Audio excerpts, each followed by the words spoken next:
നമുക്കൊക്കെ ഇഷ്ടപ്പെടുന്ന നല്ലൊരു സോങ്ങാണിതല്ലേ. ഈ ഫിലിം കണ്ടതിന് ശേഷം ഏതൊക്കെ കോണ്ടെക്സ്റ്റിലാണ് ഈ സോങ് ഉപയോഗിച്ചതെന്ന് അറിയുമ്പോൾ നമ്മൾ ആസ്വദിക്കുന്ന രീതിയിലും കുറച്ച് മാറ്റം ഉണ്ടാവും. ഈ ഒരു ഫിലിമിൽ പ്രധാന കഥാപാത്രം മുമ്പോട്ട് വെക്കുന്ന നിരവധിയാകുന്ന ചിന്തകളുണ്ട്.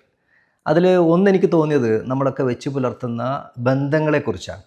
ഒരു റിലേഷൻ ഉണ്ടാക്കിയെടുക്കാൻ പലതരത്തിലുള്ള പ്ലാറ്റ്ഫോമുകളുണ്ട് അല്ലേ. സോഷ്യൽ മീഡിയ പ്ലാറ്റ്ഫോമുകളുണ്ട്. ചിലർ ഒരു യാത്ര പോകുമ്പോഴത്തേക്ക് വലിയ തരത്തിലുള്ള ബന്ധങ്ങളൊക്കെ കീപ്പ് ചെയ്യുന്ന ആൾക്കാരുണ്ട്.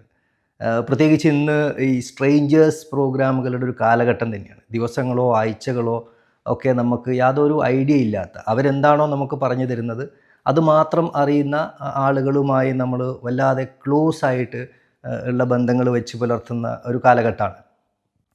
നമ്മുടെ ഒരു ഔട്ടർ സർക്കിളിൽ നിന്ന് അല്ലെങ്കിൽ സോഷ്യൽ സർക്കിളിൽ നിന്ന് നിരവധിയാകുന്ന ഫിൽറ്ററിംഗ് ഒക്കെ കഴിഞ്ഞ് നമ്മുടെ ഫ്രണ്ട്ഷിപ്പ് സർക്കിളിലേക്കും അതിനുശേഷം നമ്മുടെ ഒരു ഇൻറ്റിമേറ്റ് സർക്കിളിലേക്ക്, നമ്മളാകുന്ന സെൽഫാകുന്ന ചെറിയൊരു സർക്കിളിലേക്ക്, നമ്മുടെ ഇന്നർ സർക്കിളിലേക്ക് ഒരാൾ എൻട്രി ചെയ്യുമ്പോഴത്തേക്ക് മറ്റൊന്നും നമ്മൾ ആലോചിച്ചില്ലെങ്കിലും ആ വ്യക്തിയുടെ മെൻ്റൽ ഹെൽത്തിനെ കുറിച്ച് ഒരു ധാരണ നമുക്ക് നിർബന്ധമായിട്ടും ഉണ്ടായിരിക്കണം.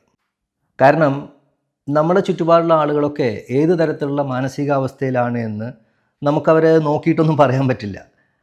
നാഷണൽ മെൻ്റൽ ഹെൽത്ത് സർവേയുടെ ലേറ്റസ്റ്റ് റിപ്പോർട്ട് പ്രകാരം 11 മുതൽ 14% വരെ അഡൽട്ടായിട്ടുള്ള ആളുകൾ നമ്മുടെ സംസ്ഥാനത്തിൽ മെൻ്റൽ ഹെൽത്ത് ഇഷ്യൂസ് ഫേസ് ചെയ്യുന്നുണ്ടെന്നുള്ളതാണ്. ഇതിൽ ഏതെങ്കിലും തരത്തിലുള്ള പേഴ്സണാലിറ്റി ഡിസോർഡേഴ്സ് ഉള്ള ആളുകളെ തിരിച്ചറിയാൻ ഇത്തിരി ബുദ്ധിമുട്ട് തന്നെയാണ്. അവരുടെ ഫീച്ചേഴ്സ് തന്നെയാണ് ഏറ്റവും വലിയ ട്രാപ്പ്. വളരെ അട്രാക്റ്റീവായിട്ടുള്ള ചാമിങ് ആയിട്ടുള്ള പേഴ്സണാലിറ്റി ആയിരിക്കും. അവരുടെ സെൽഫിനെ അവർ വളരെ ഭംഗിയായി ബൂസ്റ്റ് ചെയ്ത് മറ്റുള്ള ആളുകളുടെ ഇടയിലേക്ക് അവർ അവതരിപ്പിക്കും. കുറ്റബോധം എന്ന് പറയുന്നതോ അല്ലെങ്കിൽ എമ്പതി എന്ന് പറയുന്ന ഒരു കാര്യം ഇവരുടെ ഡിക്ഷണറിയിലേ ഇല്ല എന്നതാണ്. മറ്റൊരു കാര്യം, അവർ മറ്റുള്ളവരെ ബുദ്ധിമുട്ടിക്കുന്നതിൽ, മറ്റുള്ളവരുടെ സങ്കടത്തിൽ, ദുഃഖത്തിൽ അവർ സന്തോഷം കണ്ടെത്തും. പിന്നെ അവർ ചെയ്യുന്ന കള്ളത്തരങ്ങളെ പിടിക്കപ്പെടുക എന്നുള്ളത് വളരെ ബുദ്ധിമുട്ടായിരിക്കും. മറ്റുള്ളവർക്ക് കണ്ടുപിടിക്കാൻ പറ്റാത്ത രീതിയിലായിരിക്കും അവരുടെ പ്ലാനുകളും എക്സിക്യൂഷനും.